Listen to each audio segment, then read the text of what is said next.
জয় শ্রীরাম, জয় শ্রীরাম, জয় শ্রীরাম।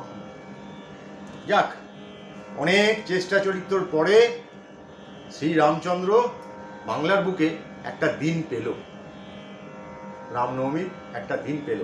তার জন্য কিন্তু অনেক লড়তে হয়েছে শ্রীরামচন্দ্রকে। একটা দিন পেল এবং গভর্নমেন্ট সেই দিন ছুটি ডিক্লেয়ার করলেন। কিন্তু গত বছরে জানেন তো, এইটাকে আটকাবার জন্য যে জায়গায় তিনটে জায়গায় তো গন্ডগোল হয়েছিল, একটা ধরুন শিবপুরে, একটা ডালখোলায়, আর একটা আমাদের রিসরায়, সেখানে আপাতত 29 জনকে এনআইএ গ্রেপ্তার করেছে। এবং এনআইএ যখন গ্রেপ্তার করে তখন কিন্তু ওরা বিনা কারণে কাউকে গ্রেপ্তার করে না, পুরো ওদের একদম হিস্ট্রি নিয়ে তারপরে গ্রেপ্তার করে। এবং একবার যদি এনআইএর হাতে কেউ গ্রেপ্তার হন, তার ছাড়ানো কিন্তু তাকে খুব মুশকিল। এবং তাদের পরিবারগুলো কার প্ররোচনায়, কেন, কিভাবে করেছিল, সেটা কিন্তু ভাবার বিষয়। কিন্তু মাসি এখন আর এসব দায় ঝেড়ে ফেলবে? মাসির প্ররোচনা যদি করে থাকে তো তাদের তো জীবনটা গেল, তাদের পরিবারগুলোও গেল। আরও জানি না এর মধ্যে কতজন ধরা পড়বে, কি পড়বে। তবে রামকে অনেক কষ্ট করে বাংলার বুকে একটা দিন পেতে হয়েছে। যাক, আমরা সারা বছর মরা মরা মরা মরা করতে করতে একদিন অন্তত রাম কথাটা মুখ দিয়ে বলবো, সেটার জন্য আমরা গর্বিত। আর এই যে যাদের যাদের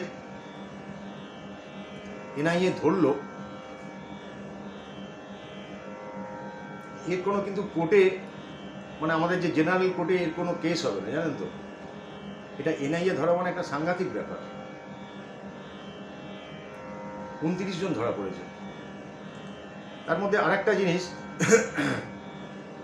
এইবারের আমাদের এই গেমটা না, আমাদের টিমের GMC, general machinery company, machinery আর কি, ওই তো তাদের এই 5 বছর পরীক্ষা দেবার, 5 বছর পড়ার পর তো পরীক্ষা। ধরুন এই পরীক্ষায় এক্সামিনার, অবজারভার যারা ওই পরীক্ষা হলে যারা গার্ড দেবেন, তারা এতদিন ধরে তো তাদের ফিটিং ফাটাং করে সাদা কাগজ জমা দিয়ে ডিস্টিংশন নিয়ে তো আমাদের টিম বেরিয়ে যেত। কিন্তু এইবারে আর সেটা নয়, জানেন তো। ওরাও বুঝে গেছে যে না, এ করে আমরা এই রাজ্যটাকে শেষ করে দিচ্ছি। কেননা লাল চুল কানে দুল সবাই পাস করে যাচ্ছে ডিস্টিংশন নিয়ে, তারা কিন্তু কিছুই জানে না। কিন্তু পরবর্তীকালে আমাদের পরের জেনারেশনই তো ভুগবে।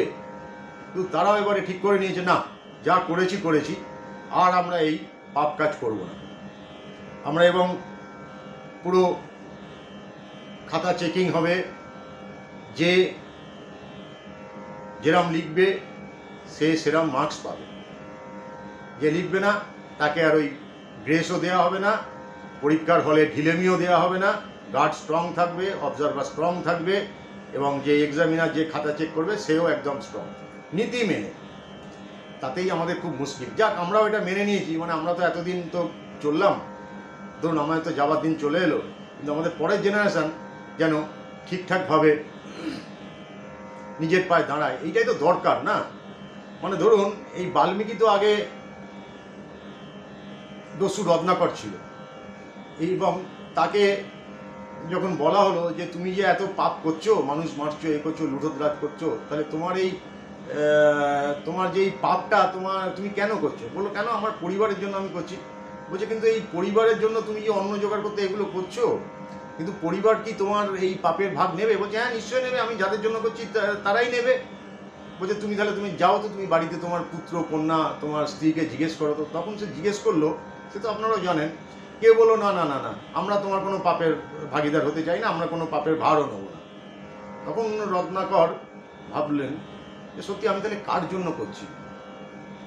যাদের জন্য করছি তারা যদি আমার পাপের ভাগ না নেয়, তাহলে আমি কেন এসব করব? এই যে শিক্ষক বলুন, এইবারে যারা অবজারভার, তারাও কিন্তু এটা বুঝেছে, জানেন তো।